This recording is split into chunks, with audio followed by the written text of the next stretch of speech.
अशुभानि निराचष्टे तनोति शुभसन्ततिं स्मृतिमात्रेण यत्पुंसां ब्रह्मतन् परमं विदुः अतिकल्याणरूपत्वात् नित्यं कल्याणसंश्रयात् स्मर्तॄणां वरदत्वाच्च ब्रह्मतन् परमं विदुः। श्रीराम जय जय राम। श्रीराम जय जय राम।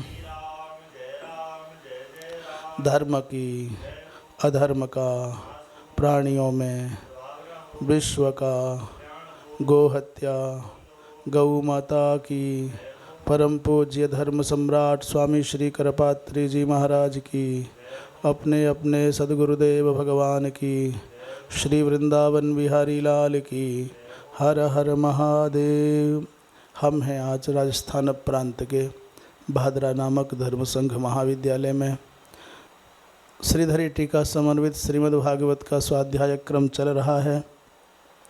उसमें चौथे स्कंद के 28वें अध्याय का 35वां श्लोक।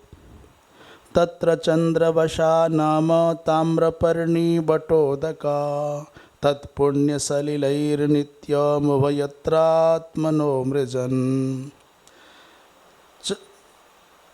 35वें श्लोक में कह रहे हैं कि तत्र माने वहाँ चंद्रवशा, ताम्रपर्णी और वटोदका, ये 3 नाम हैं पवित्र जलधारा समन्वित नदियों के। ये 3 नदियाँ तत्पुण्य सलिलई ही, उनके पवित्र जल से नित्यम आत्मनः उभयत्र मृजन, नित्य अपने दोनों, उभयत्र माने आंतरिक शुद्धि और बाह्य शुद्धि, दोनों को निर्मल करते हुए वो तपस्या करते थे। कौन? पुरंजन और नहीं, वो मलयध्वज और वैदर्भी, दोनों के दोनों। श्रीधर स्वामी इस विषय में कहते हैं तत्र चंद्र वशाद्या नद्यः, चंद्रवशा, बटोदका, ताम्रपर्णी आदि जो नदियां हैं, तासाम पुण्यैः सलिलैः, उनका पुण्य में जल है। उस पवित्र जल के द्वारा उभयत्र आंतर बहिश्चात्मनः मृजन, माने आंतर शुद्धि और बाह्य शुद्धि। आत्मनो मृजन मनोमलं क्षालयन, शारीरिक मल का प्रक्षालन करते हैं और मानसिक मल का विशोधन करते हैं। तप आस्थितः, तपस्या में निरत रहते हैं, ऐसा उत्तर श्लोक से इसका अन्वय होगा। आंतरमल क्या है? बोले आंतरमल है कपटादि रहित तो होना, और बाह्यमल है परापवादत्वादि। परापवाद माने दूसरों की निंदा करना, अपयश करना, चुगली करना आदि।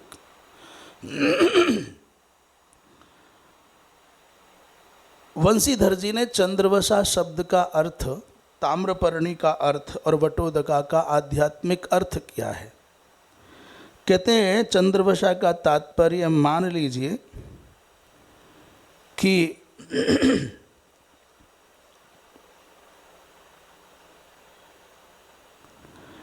चंद्राय ब्रह्म प्रकाशाय उष्यते वांछ्यते इति चंद्रवशा, जो ब्रह्म प्रकाश की अभिलाषा युक्त है वो चंद्रवशा नाम की नदी, ऐसा मान लें।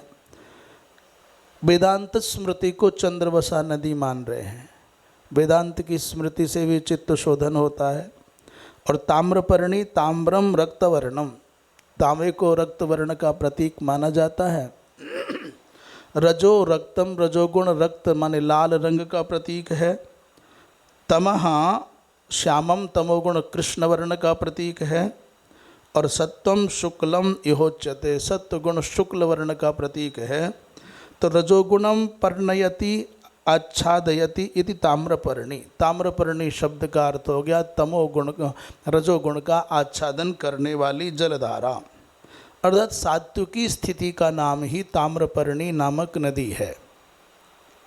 चंद्रवशा का तात्पर्य वेदांत स्मृति और ताम्रपर्णी का तात्पर्य वंशीधर जी के अनुसार सात्विकी स्थिति और बटोदका बोले उद्गतम अकम माने दुखम। इसका तात्पर्य ऐसे समझें, कम माने सुखम और न कम सुखम इति अकम माने दुखम। कहते उद्गतम अकम माने उद्गतम अकम माने दुखम, ये न दुख जिससे चला जाता है उसको तद उदकम, उस जल को कहते हैं सुखम बटयति वेष्टयति।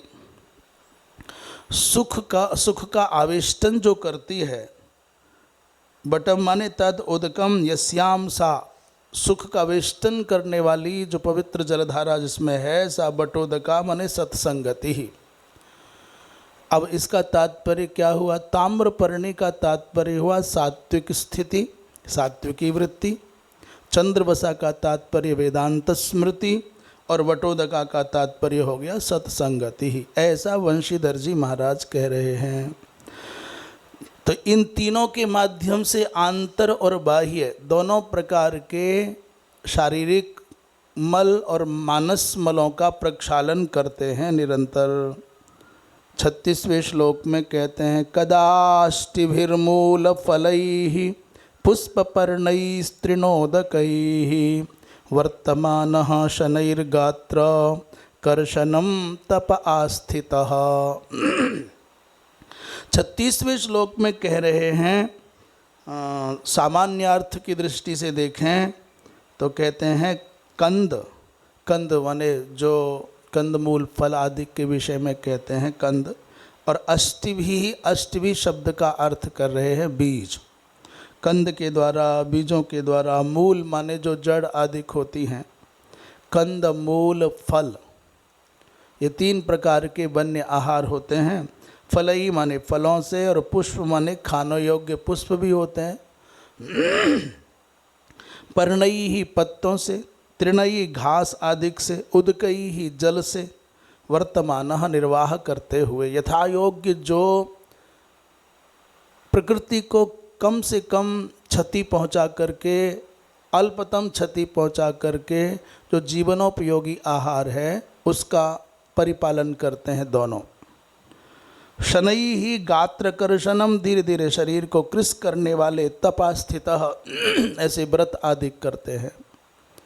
तो जब व्यक्ति तृण आदि सूखे पत्ते आदि खाता है तो धीरे धीरे जीवन निर्वाह के निमित्त तो ऊर्जा मिलती है, परंतु शरीर को पर्याप्त पोषण न मिलने से शरीर कृश होने लग जाता है। साधना का तात्पर्य, तपस्या का तात्पर्य है कि मनुष्य प्रकृति से उतना ही अंगीकार करे जिससे कि प्रकृति को अल्पतम क्षति हो। क्षति तो होगी, इसलिए जितना अति आवश्यक हो उतना ही स्वीकार करे। 36वें श्लोक में श्रीधर स्वामी कहते हैं अस्यते भूमौ क्षिप्यते इति अष्टि, जिसको भूमि पर उगने के लिए बोया जाता है, बिखेरा जाता है, उसको कहते हैं बीज। अस्यते क्षिप्यते भूमौ बपनाय, जिसको बपन के लिए भूमि पर क्षेपण किया जाता है उसको कहते हैं बीज। इतना ही अर्थ किया है बीज शब्द का। वंशीधर जी महाराज इस विषय में कह रहे हैं मूलम जगदाधारम ब्रह्म, कुछ नया अर्थ कर रहे हैं। मूल क्या है? बोले जगत का आधार ब्रह्म ही मूल है। फलंति निष्पादयन्ति मूल फलानि, जगदाधार ब्रह्म जिस साधन के द्वारा फलित होता है उन सब साधनों को, उपासना पद्धतियों का स्मरण मूल फलानि शब्द से कर रहे हैं। कम माने सुखम ददाती इति कंदम, कंद शब्द का अर्थ कर रहे हैं जो सुख प्रदान करने वाला साधन है उसको कंद कहते हैं। अर्थात मितासनम, अल्पाहार आदि हो गया, सात्विक आहार हो गया, और मित स्वपादी नाम अर्थात अल्पशयनम अल्प असनम, ये है कंद। तानि कंदानि माने योग साधनानि, जैसे भगवद गीता में भगवान कहते हैं नात्यस्नतस्तु योगोस्ति न चैकांत मनस्नतः इत्यादि समझना चाहिए। तो बंशीधर जी थोड़ी गहरी बात करते हैं। जीवन इतना सूक्ष्म इतना अल्पतम संसाधनों से संचालित हो, इतना सीमित अपनी आवश्यकताओं को इतना सीमित करे कि जीवन अल्प से अल्प संसाधनों से संचालित हो और उच्च से उच्चतम साधना के द्वारा जीवन को उत्कृष्टतम बनाया जाए, ऐसा उनका जीवन है।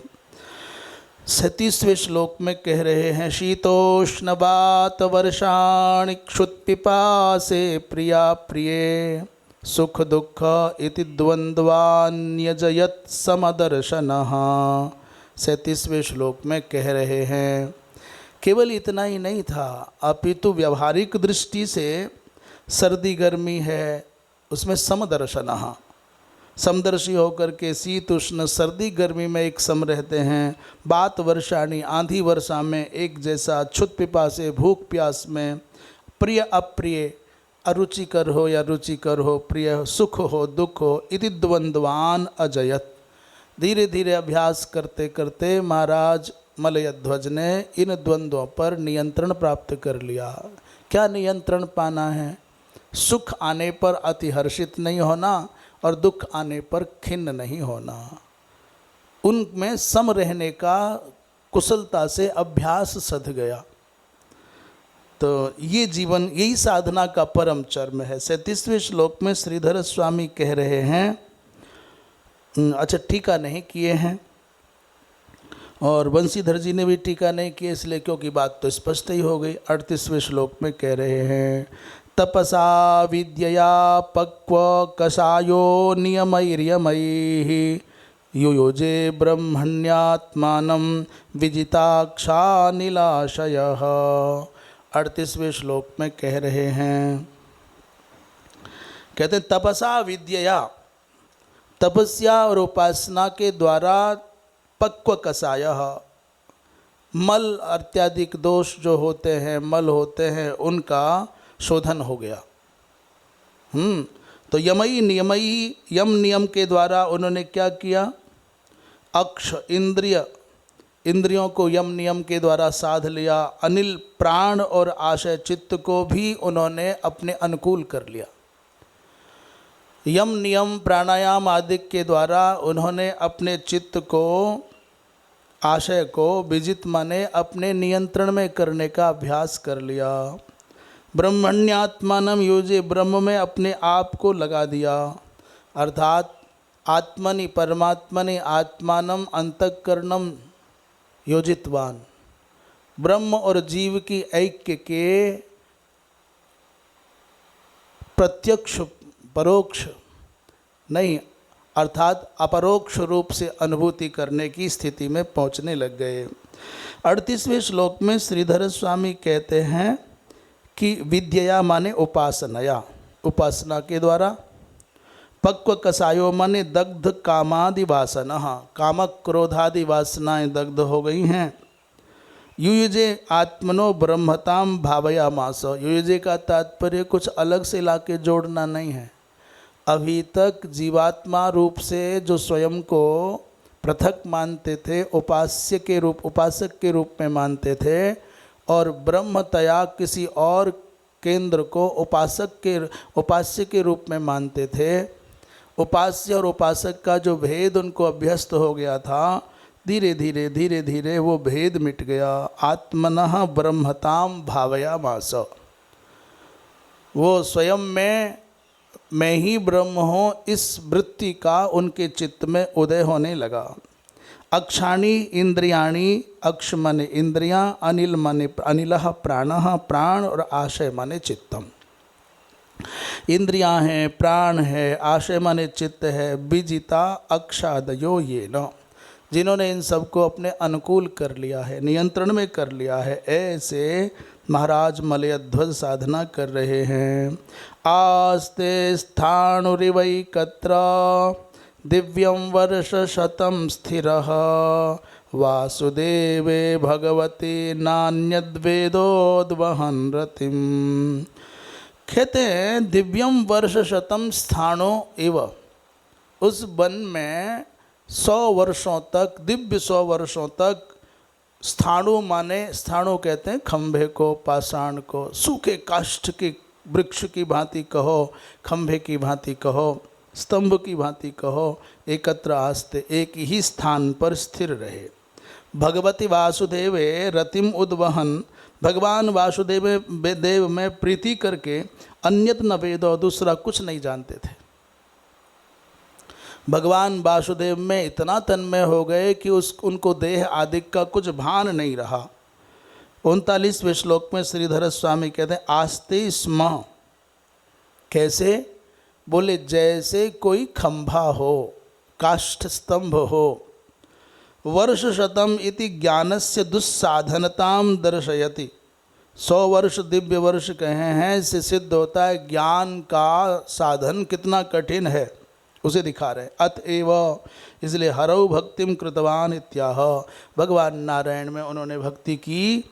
और वासुदेवे रतिम उद्वहन, भगवान वासुदेव में प्रीति को, उद्वहन माने सन, अन्य देहादिकम न वेद, अन्य देहादिक का उनको भान नहीं रहता, इस अवस्था को पहुँच गए। 40वें श्लोक में कह रहे हैं सव्यापकतयात्मानं व्यतिरिक्ततयात्मनि विद्वान स्वप्न एवामर्ष साक्षिणं विररामः। ये श्लोक बहुत गहरा है। कह रहे हैं स आत्मानं व्यापकतया, वो उन्होंने आत्मा को अति व्यापक रूप में समझा, और आत्मनि माने अपने आप में, व्यतिरिक्ततया सब प्रपंचों से पृथक होने से, अमर्ष माने विचार का भी, साक्षिणम साक्षी विद्वान जान करके। तात्पर्य क्या है? ये कहना चाहते हैं कि आत्म तत्व को उन्होंने सर्वव्यापक रूप में जाना कि आत्मा सर्वव्यापक है, और ये समझ लिया कि आत्मनि व्यतिरिक्ततया, अपने आप में, जैसे शरीर आदिक है, इससे भी वो विलग है, परे है। शरीर तो सीमित है, एक देशीय है, परंतु आत्मसत्ता तो सार्वदेशिक है, व्यापक है, और आत्मा इस शरीर से व्यतिरिक्त है। इस विचार का भी साक्षी है। इस बात को, उस आत्मा के, परमात्मा के बारे में विद्वान माने जानकर, स्वप्न एव ह विरराम, जैसे स्वप्न के समान, स्वप्न का जो दृश्य जगत होता है उसके समान ही इस संसार को भी स्वाप्निक प्रपंच मान करके विरराम माने शांत हो गए। श्रीधरी टीका के भावों को जान लें। इस श्लोक का तो भाव इतना ही है कि वो अब तक निरंतर साधना करके चित्त शुद्ध होने पर ये जान गए आत्म तत्व सर्वव्यापक है और देह सीमित है। तो जैसे स्वप्न का जगत हम उसको देख रहे हैं, स्वप्न का जगत दिख रहा है, स्वप्न में कुछ हमने देखा, पर तब तक वो सच्चा लगता था जब तक हम जगे नहीं। जग गए तो स्वप्न का जगत मुझसे भिन्न था।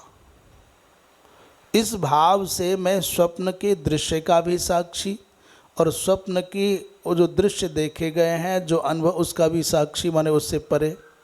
ऐसे जागृत अवस्था में जो कुछ दिख रहा है मैं इससे परे हूँ, इसका साक्षी हूँ, ये भाव देख लिया, इसलिए अब विरत हो गए। 40वें श्लोक में कह रहे, पहले श्रीधर स्वामी को देख लें। कहते हैं स एवं वर्तमानः, वो जो मलयध्वज है अपनी पत्नी के साथ, एवं वर्तमानः का तात्पर्य है इस प्रकार जीवन जीते हुए, आत्मनि आत्मानम, अर्थात आत्मनि माने अंतःकरण में ही, आत्मानम माने ईश्वरम, विद्वान माने ज्ञात्वा, उसने जान लिया कि वो परमात्मा अंतःकरणावच्छिन्न ही है। माने अंतःकरणावच्छिन्न जो चित्त सत्ता है वो परमात्मा ही है। अन्यस्मात् उपररामो, तो अन्यस्मात् का तात्पर्य अर्थात शरीरात। प्रश्न कर दिया कि महाराज कथम विद्वान, ये आत्मा को उन्होंने कैसे जाना कि शरीर से भिन्न है? बोले व्यतिरिक्ततया, उत्तर दे रहे हैं व्यतिरिक्ततया। व्यतिरिक्ततया माने बोले देहादि व्यतिरिक्तत्वेन, ये शरीर जितनी इसकी सीमा है, जितना इसका प्राकृतिक अस्तित्व है, व्यावहारिक अस्तित्व है, आत्मा इससे भिन्न है, इससे पृथक भी है, इससे विलग है, ये इसकी सीमा है, पर उसकी कोई सीमा नहीं है, ये बात है। तो कुतः कहते हैं आत्मा कथम देहादिभ्यः भिन्नः, कुतः ये आत्मा देहादि से भिन्न कैसे, फिर प्रश्न किया। उत्तर दे रहे हैं व्यापकतया, अर्थात देहादि प्रकाशकत्वेन। ये देहादि का प्रकाशक है, इसलिए आत्मा इससे भिन्न है। आत्मा तो शरीर तो जड़ है, ये परप्रकाश्य है, दूसरे के द्वारा प्रकाशित होता है, पर आत्मा स्वतः प्रकाश्य है, उसको प्रकाशित करने के लिए किसी अन्य की आवश्यकता नहीं है। तो कुतः का उत्तर दे रहे हैं व्यापकतया, माने देहादि प्रकाशकत्वेन, ये देहादि का प्रकाशक है। प्रश्न कर दिया ननु देहाद्याकारो विमर्श एव तत्प्रकाशयति न तो निराकार आत्मा अत आह। प्रश्न कर रहे हैं, प्रश्न क्या कर रहे हैं, ये जो देहादि आकार है इसका बोधक प्रकाशक तो विमर्श ही है। देहादिकम प्रकाशयति, विमर्श ही देहादिक का प्रकाश करता है। निराकार आत्मा इसको प्रकाशित कैसे कर सकता है? आप कहते हो कि देहादि का प्रकाशक है, पर ये आत्मा तो निर्गुण निराकार है, वो किसी का प्रकाशक कैसे हो सकता है? अभी तो हम ही समझते हैं देहादिक का प्रकाशक तो विमर्श है, विवेचन है। तो उत्तर दे रहे हैं आमर्शस्यापि साक्षिणम स आत्मा वृत्तिरूप विमर्शस्य, वो जो आत्मा है इस वृत्तिरूप विमर्श माने सूक्ष्म शरीर का, लिंग शरीर का भी साक्षी है। अयम भाव, इसका तात्पर्य क्या हुआ? प्रश्न किया महाराज ये बताओ विमर्श आमर्श किसे कहते हैं? तो आमर्श शब्द का अर्थ श्रीधर स्वामी करते हैं अंतःकरण वृत्तिरेव आमर्शः, अंतःकरण की वृत्ति, उसे लिंग शरीर कहो, सूक्ष्म शरीर कहो। सा वो वृत्ति च जड़त्वात्, अंतःकरण की जो वृत्ति है, जिसे हम लिंग शरीर या सूक्ष्म शरीर के रूप में कह रहे हैं, जिसे आमर्श शब्द से कह रहे हैं, जड़त्वात्, वो भी तो जड़ ही है। इसलिए आत्म प्रकाश्येव, वो जड़ होने के कारण वो स्वयं भी किसी दूसरे से प्रकाश्य है, वो किसी की प्रकाशक नहीं हो सकती। वृत्ति माने जड़त्वात् स्वतः प्रकाश शून्यत्वात् आत्मन प्रकाशात् एव प्रकाशिता भवति, आत्मा के प्रकाश से प्रकाशित होती है, इसलिए पर प्रकाश होने से वो दूसरे की प्रकाशक नहीं हो सकती। उत्तर आगे उदाहरण दृष्टांत के रूप में कह रहे हैं, कैसे माने? बोले यथा स्वप्ने ममेदम सिरः छिन्नम इत्यादि प्रतीतौ। सपना देखा कि मेरा सर कट गया है और कटा हुआ सर मेरा ये पड़ा है, तो मैं स्वयं देख रहा हूँ और कटता हुआ देख रहा हूँ, तो काटने वाला कहाँ से आया? बोले वो भी मेरे मन का ही संकल्प है। स्वप्न के प्रपंच का रचयिता मन, स्वप्न के प्रपंच का उपभोक्ता मन, स्वप्न के प्रपंच का दृष्टा मन, तो उत्पादक, परिपालक, संहारक सब कुछ मन, और उन तीन क्रियाओं का साक्षी भी मन ही होता है, ऐसा मान लें। इस मानसिक स्वाप्निक प्रपंच का ब्रह्मा रूप से सृजन करता भी मन, इसका पालन पोषण करता भी मन विष्णु रूप तया, और जब इसको खत्म करना हो तो शिव रूप से उसका संहार भी कर दे। तो ये सब मन और इसका साक्षी, तो इत्यादि प्रतीतो तद व्यतिरिक्तम आत्मानम, पर इस दृश्य का साक्षी दृष्टा कौन है? बोले उस अंतःकरण की वृत्ति माने छिन्न सिरस्क जो वृत्ति है, उससे स्वयं को भिन्न मानता है। स्वप्न से उठता है तो अपने आप को अलग मानता है, सर तो मेरा कटा नहीं है, मैं तो कोई और हूँ, वो कोई और था। तद्वद वृत्ते प्रकाशकम मन्यते, तद्वृत्ते, उस वृत्ति का प्रकाशक आत्मा को मानता है, जैसे स्वप्नादिक जगत के। तद्वत् तथैव जागृत अवस्थायाम अपि आत्मा देहादिभ्यः भिन्नः, जैसे स्वप्न के दृश्य प्रपंच से आत्मा को पृथक मानता है, तद्वत् जागृत अवस्था के प्रपंच से भी आत्मा भिन्न है, ये समझ लेता है। प्रकाशक है उसका ये जान लेता है।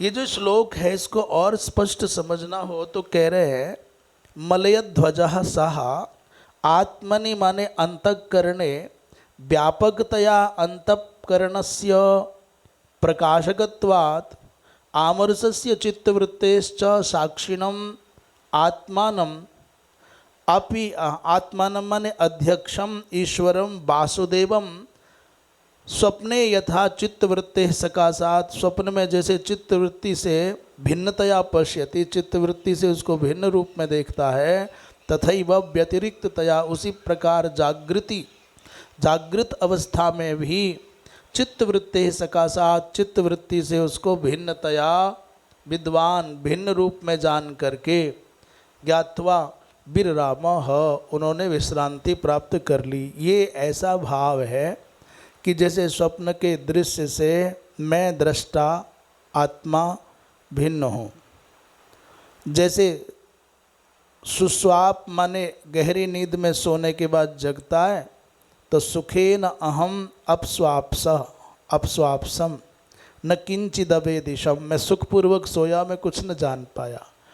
तो स्वप्न के उस सुख का अनुभव करने वाला कौन है? वहाँ तो मन भी जगता नहीं, इंद्रियां भी जगती नहीं, इंद्रियां भी सक्रिय होती नहीं, मन भी सक्रिय होती नहीं, बुद्धि भी सक्रिय होती नहीं। तो स्वप्न अवस्था के आनंद का उपभोक्ता अनुभव करता कौन है? तो जागृत अवस्था में जितना भी प्रपंच चल रहा है, इस जागृत अवस्था के प्रपंच से वो परमात्मा भिन्न है। कैसे? पहले जैसे स्वप्न के प्रपंच से वो साक्षी दृष्टा भिन्न है, ऐसा कह रहे हैं। ऐसा जान करके शांत हो गए। 41वें श्लोक में कह रहे हैं, कहते हैं साक्षात भगवतोक्तेन गुरुणा हरिणा नृप विशुद्ध ज्ञान दीपेन स्फुरता विश्वतो मुखम। साक्षात मने नृप हे राजन, गुरुणा भगवता, गुरु रूप में जो भगवान आए, साक्षात हरिणा, साक्षात हरि के द्वारा, अर्थात गुरु माने कोई और नहीं, साक्षात भगवान ही है।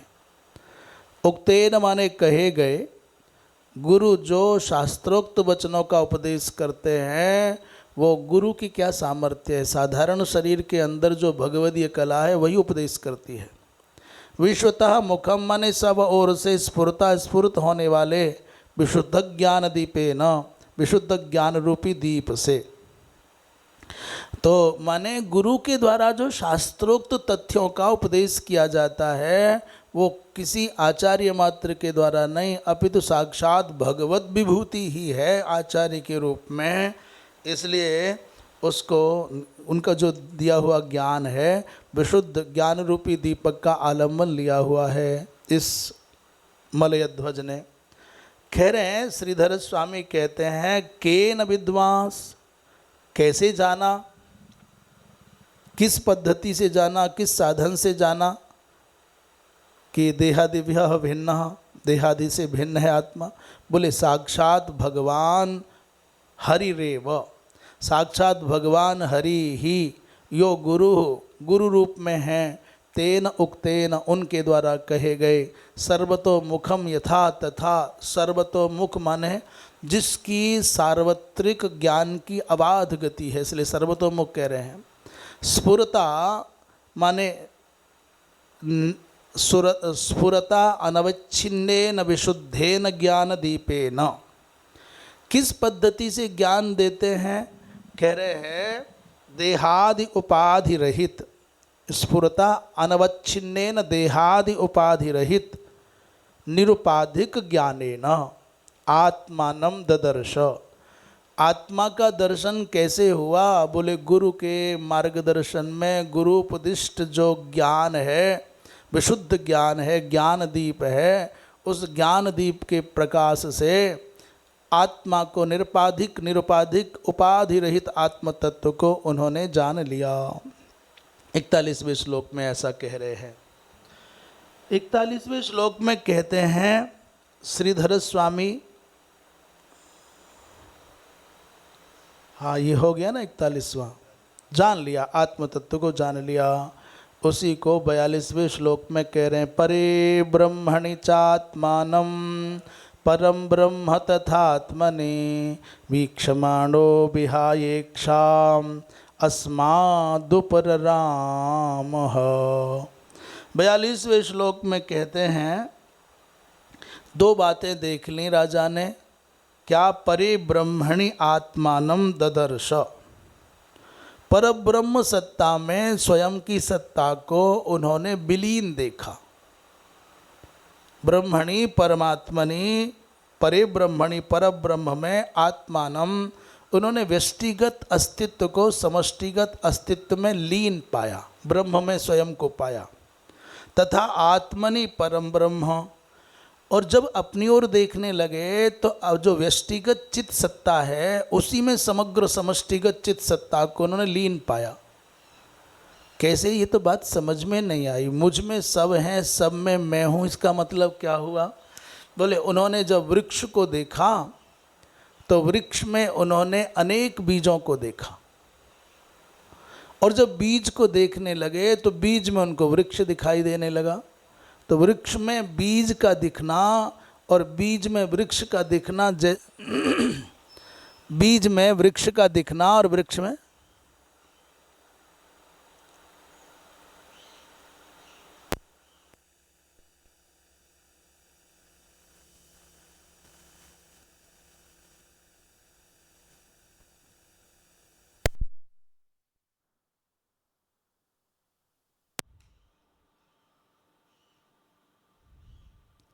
बीज में वृक्ष का दिखना और वृक्ष में बीज का दिखना जैसे।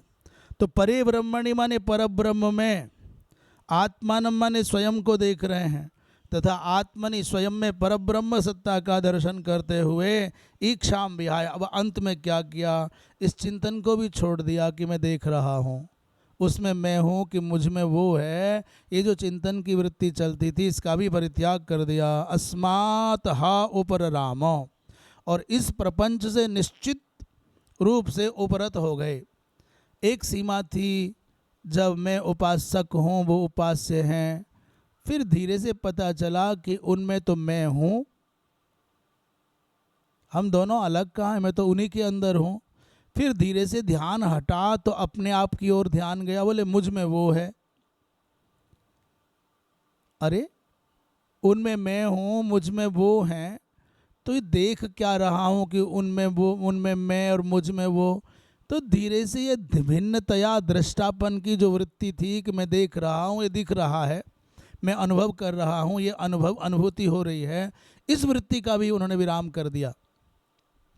अब ये वृत्ति भी चली गई, अब तो विशुद्ध रूप से ब्रह्म सत्ता रह गई। ये तात्पर्य है 42वें श्लोक में। 42वें श्लोक की श्रीधरी टीका को देखेंगे तो कह रहे तदेव आह, उसी को कह रहे हैं। पर इति माने पर ब्रह्मणि, परे ब्रह्मणि, ब्रह्मैवाहम न संसारीति, मैं ब्रह्म ही हूँ, मैं संसारी नहीं हूँ। ब्रह्मणि आत्मनः ईक्षणे, ब्रह्म में अपने आप का दर्शन करने का लाभ क्या हुआ? बोले शोक मोहादि की निवृत्ति हो गई। क्यों? बोले ब्रह्म में शोक मोहादि का अस्तित्व नहीं रहता। अब दूसरी वृत्ति क्या बनी? अहम एव ब्रह्म, मैं ही ब्रह्म हूँ। आत्मनि ब्रह्मणा ईक्षणे, अपने आप में ब्रह्म सत्ता का दर्शन हुआ तो ब्रह्म पारोक्ष निवृत्ति ही, तो ब्रह्म की परोक्षता की निवृत्ति हो गई, अब अपरोक्ष ज्ञान हो गया। ब्रह्म में मैं हूँ, ब्रह्म में मैं हूँ, ये भाव बना तो मुझ में फिर शोक मोह कैसे हो सकता है? क्योंकि ब्रह्म में तो शोक मोह नहीं होता है। उसी प्रकार जब मैं ब्रह्म ही हूँ, मुझ में ही ब्रह्म का दर्शन हो रहा है, तो ब्रह्म का आप पारोक्ष निवृत्त हो गया, अर्थात प्रत्यक्ष साक्षात्कार ब्रह्म का हो गया। अतो व्यतिहारेण, व्यतिहार शब्द का अर्थ कर रहे हैं अन्योन्ययोः एकीकरणम व्यतिहारः, दो हैं, उन दोनों का एकीकरण हो जाने को व्यतिहार कहते हैं। जैसे अभी तक हम जीव को पृथक मानते थे और ब्रह्म को पृथक मानते थे, तो अब अन्योयो माने जीव ब्रह्मणो हो एकीकरणम माने उन दोनों का ऐक्यानुभव हो गया, ये व्यतिहार है। व्यतिहारेण माने एक रूप में दर्शन होने से क्षमाणो अस्मात् संसारात उपरराम। अब उनकी दृष्टि में ब्रह्म पृथक है, जगत पृथक है, जीव पृथक है, भेद मिट गया, इसलिए संसार से उपरत हो गए। ननु एवं अपि जीवस्य कुतो ब्रह्मत्वापत्ति। कह रहे ऐसा भी मान लो तो भी जीव को ब्रह्मत्व की दृष्टि से कैसे माना जा सकता है, क्योंकि ईक्षण से व्यवधायकत्वात्। सच्ची बात तो यह है जो ईक्षण की वृत्ति है कि ब्रह्म है ये जीव है, यही उस दोनों के ऐक्य में बाधा है। ऐसी आशंका हुई तो कह रहे हैं ईक्षो माने ईक्षाम विहाय। अब तो एक समय ऐसा आया कि पहले तो समझ रहे थे कि उसमें मैं हूँ, मुझ में वो है, फिर धीरे से समझ में आ गया कि अरे ये उसमें मैं हूँ और मुझ में वो है। जो दर्शन की भिन्नता की प्रतीति कराने वाली वृत्ति है, ये भी तो अनावश्यक ही है, इसलिए उस इच्छा वृत्ति का भी परित्याग कर दिया। इच्छाम विहाय। एक उदाहरण दे रहे हैं, दृष्टांत दे रहे हैं, कैसे? बोले दग्धेन धन अनल बत। जैसे लकड़ी जल गई, दग्ध हो गया, ईंधन माने लकड़ी, तो लकड़ी के जल करके भस्म हो जाने के बाद जैसे उसमें अग्नि नहीं रहती, तद्वत् तस्याह स्वयमेव उपशांते रीति भावः। वो जो ईक्षण वृत्ति थी, जब तक वो ईक्षण वृत्ति रही तब तक भिन्नता का बोध रहा, और जब ईक्षण वृत्ति चली गई तो फिर वो भिन्नता का बोध नहीं रहा। इसको दूसरे प्रकार से समझें। कह रहे हैं व्यतिहारः। अभी एक शब्द नया आया, अब तो बिजली आ गई है तो आवाज़ माइक से आ जानी चाहिए प्रभु।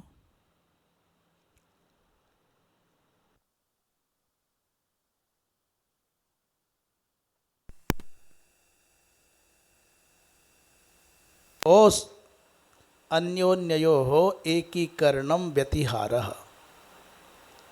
दो जो पृथक प्रतीत हो रहे हैं वो एक रूप में प्रतीत होने लगे, ये है व्यतिहार। श्रीधर स्वामी ने कहा तदेव आह। तदेव आह का तात्पर्य क्या है? कहते हैं तत् निरुपाधिकम ज्ञानम एव। वो निरुपाधिक ज्ञान के विषय में ही विवेचन कर रहे हैं। क्या? परे इति ज्ञानात्मकम ब्रह्मैव अहम अस्मि संसारी नास्मि। पहली अनुभूति ये हुई, मैं ज्ञानात्मक ब्रह्म स्वरूप हूँ, संसारी नहीं हूँ। इत्थम, इस प्रकार ब्रह्मणि आत्मनः ईक्षणेन, ब्रह्म में स्वयं का ईक्षण किया तो उसका फल हुआ शोक मोहादि की निवृत्ति हो गई। क्यों शोक मोहादि की निवृत्ति हुई? कि जब मैं ब्रह्म हूँ, ब्रह्मणि अहम एव, तो मैं ब्रह्म में लीन हो गया, तो ब्रह्म लीनत्वात् मयि शोक मोहादयो न भवन्ति न भवितुम अर्हन्ति। कारण बोले यतो ही ब्रह्मणि शोक मोहादयो न भवन्ति। ब्रह्म में शोक मोहादिक नहीं होते हैं, तो पहला लाभ ही हो गया। ब्रह्म में आत्मदर्शन का प्रथम लाभ शोक मोह से निवृत्ति हो गई। दूसरा, अहम एव ब्रह्म इति आत्मनि, मैं ही ब्रह्म हूँ, इस रूप में आत्मनि स्वयं में ही ब्रह्मणः ईक्षणेन, ब्रह्म का दर्शन हो गया कि मत्तः भिन्नम नास्ति ब्रह्म, मुझसे भिन्न ब्रह्म नहीं है इत्याकारक जो ईक्षण हुआ, तो ब्रह्मणः परोक्ष भावस्य निवृत्तिर्भवति। तो ब्रह्म कुछ पराया है, कुछ अदृश्य जैसा है, अदृष्ट है, ये वृत्ति चली जाएगी। अर्थात तस्य ब्रह्मण साक्षात्कारो भूत, अर्थात ब्रह्म का साक्षात्कार हो गया। अतः परोक्ष भावाभावात, परोक्ष भाव का अभाव हो गया, अर्थात प्रत्यक्ष साक्षात्कार हो जाने से, अर्थात व्यतिहारेण, क्या? अन्योन्यो एकीकरणेन, अर्थात ब्रह्म और आत्मा का, दोनों का परस्पर एक रूप में दर्शन करता हुआ स मलयध्वजः, वो मलयध्वज जीवः अर्थात जीवात्मा अस्मात् संसारात् सर्वथा विरराम, इस संसार से पूरी तरह विरत हो गया। प्रश्न करते हैं, एक रूपे परस्पर जीव ब्रह्मणो, जीव और ब्रह्म का एक रूप में दर्शन हो जाए, दर्शने सत्यपि मान लो कर लिया, तथापि जीवस्य ब्रह्मत्व प्राप्तिर कथम, तो अभी जीव की ब्रह्मत्व प्राप्ति कैसे मानी जाए? क्यों? यतो ही ईक्षण क्रियैव वृत्तिरेव, ईक्षण वृत्ति जो है वही जीव और ब्रह्म के मध्य में भेद को जन्म देती है। दृष्टा देख रहा है ये ब्रह्म है, ये जीव है, तो ईक्षण वृत्ति, ये जो लिंग शरीर है, ये जो सूक्ष्म शरीर है, यही वृत्ति तो जीव और ब्रह्म में भेद को जन्म देती है। इस प्रकार जब शंका हुई तो कह रहे हैं ईक्षाम विहाय, ये जो ईक्षण करने की वृत्ति है इसका परित्याग कर दिया, माने सूक्ष्म शरीरम ईक्षा वृत्ति ही, लिंग शरीरम एव ईक्षा वृत्ति, तो स्वस्मिन लीना भवति, ईक्षा वृत्ति भी स्वयं में लीन हो जाती है। यथा काष्ठे दग्धे अग्निर्न भवति, लकड़ी के जल जाने के बाद, भस्म हो जाने के बाद जैसे उसमें अग्नि नहीं रहती, तद्वत् लिंग शरीरे गते, लिंग शरीर के इच्छा वृत्ति के चले जाने पर जीव ब्रह्म भेदोपि नश्यति, जीव ब्रह्म भेद भी नष्ट हो जाता है। ऐसा श्रीधर स्वामी के भावों को हम समझ पाए हैं। 43वें श्लोक में पतिम परम धर्मज्ञम वैदर्भी मलयध्वजम प्रेमणा पर्यचरद्धित्वा भोगान सा पति देवता। 43वें श्लोक में क्या कह रहे हैं? कहते हैं पतिम परम धर्मज्ञम सा पति देवता, वो अपने पति को ही अपना देवता मानती थी। कौन? वैदर्भी। उस वैदर्भी ने भोगान हित्वा, अपने सब भोगों को, अपने सुखाकर्षणों को त्याग दिया। परम धर्मज्ञम, परम धर्म को जानने वाले जो पतिदेव हैं, तम प्रेमणा पर्यचरत, प्रेम पूर्वक उन्हीं की सेवा करने लगी।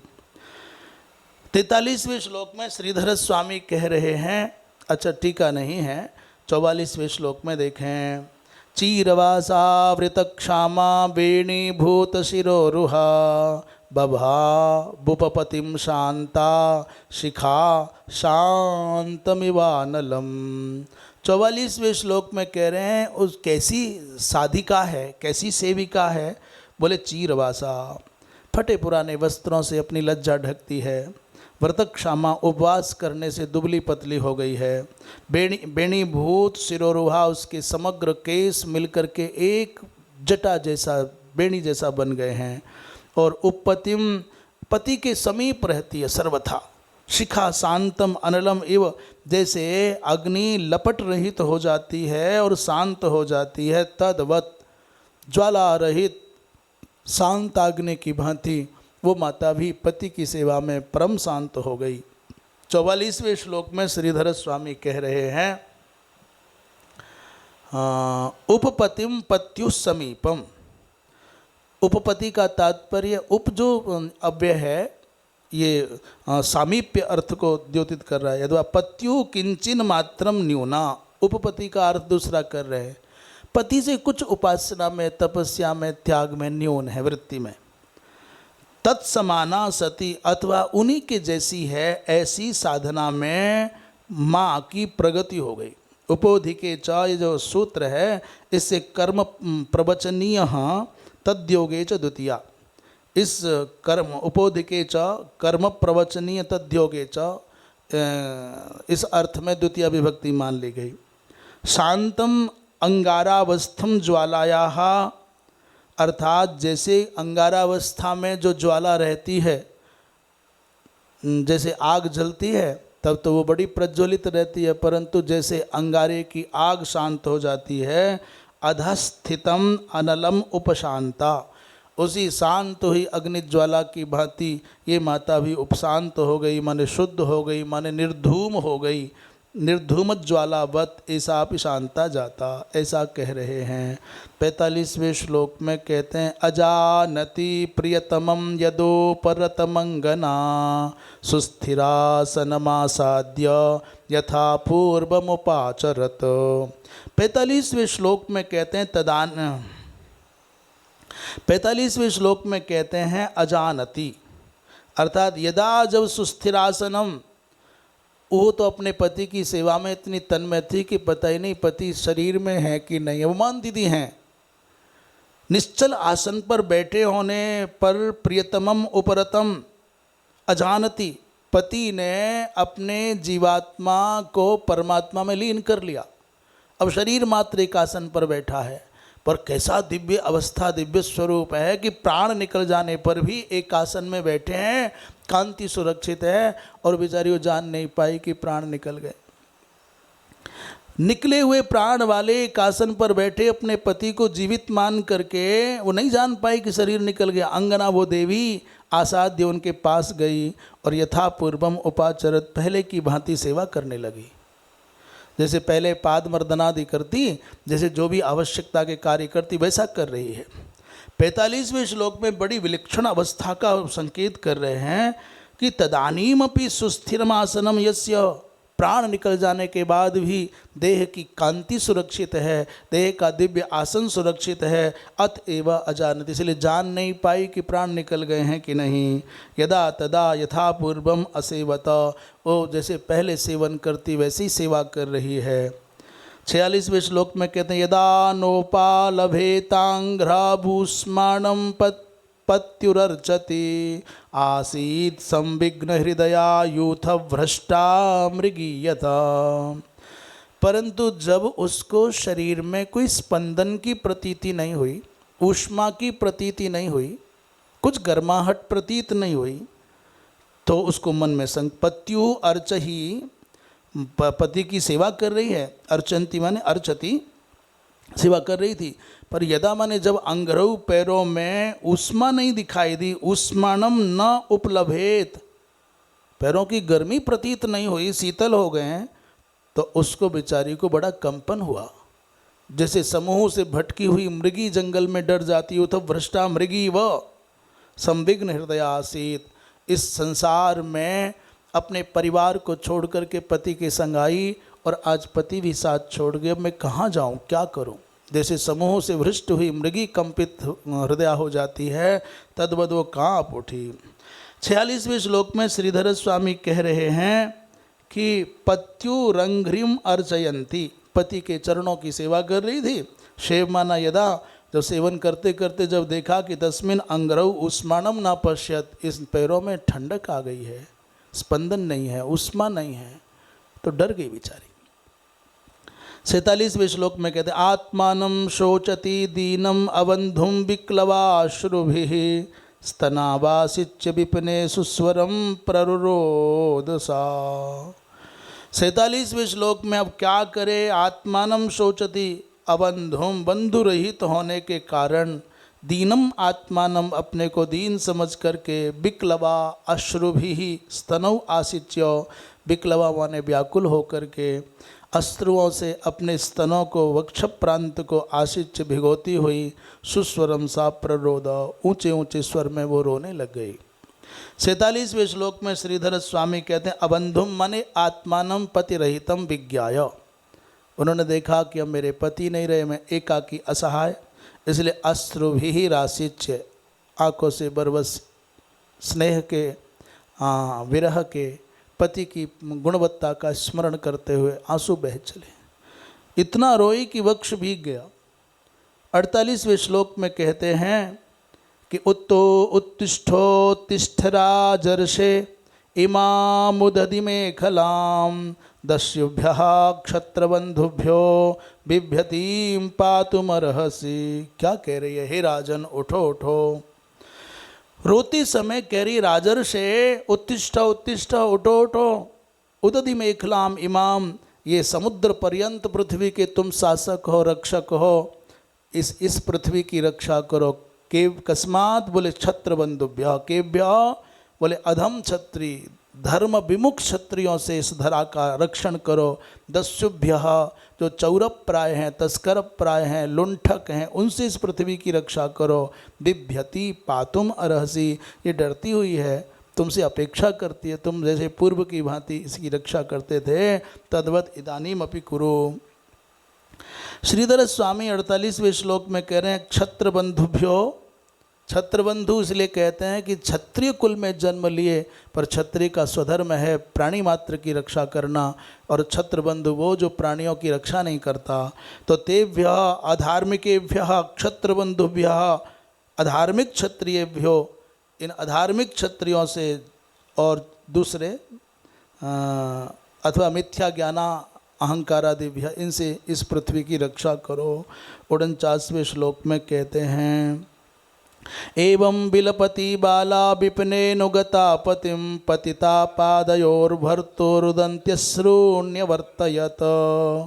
49वें श्लोक में कह रहे हैं एवं बिलपति, इस प्रकार विलाप करती हुई विपिने, इस जंगल में, पतिम अनुगता वाला, पति के साथ आई हुई बेचारी बालिका, वह स्त्री, भर्तु, बालिका कहने का तात्पर्य अवस्था की दृष्टि से बालिका नहीं, अभी तो बेचारी अनाथ जैसी है।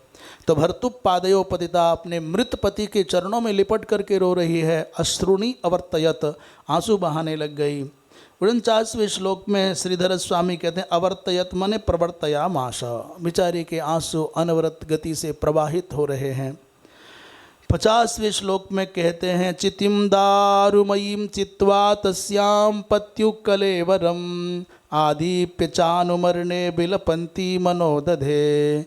50वें श्लोक में क्या कह रहे हैं, दारुमयी माने काष्ठ की, चितिम माने चिता बना ली बेचारी ने रोते रोते, चित्वा चुन करके, तस्याम पत्यु कलेवरम, उस पर अपने पति के शरीर को यथाकथनचित बड़ी कठिनाई से रख पाई, आदिप्य और जला करके, बिलपंती माने रोती हुई, अनुमरणे मनोदधे, अब पति के साथ इस जीवन को स्वाहा कर देना है ऐसा मन बना लिया।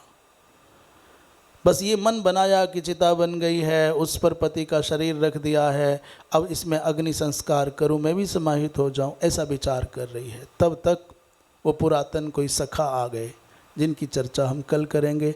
50 तक विराम। नारायण नारायण।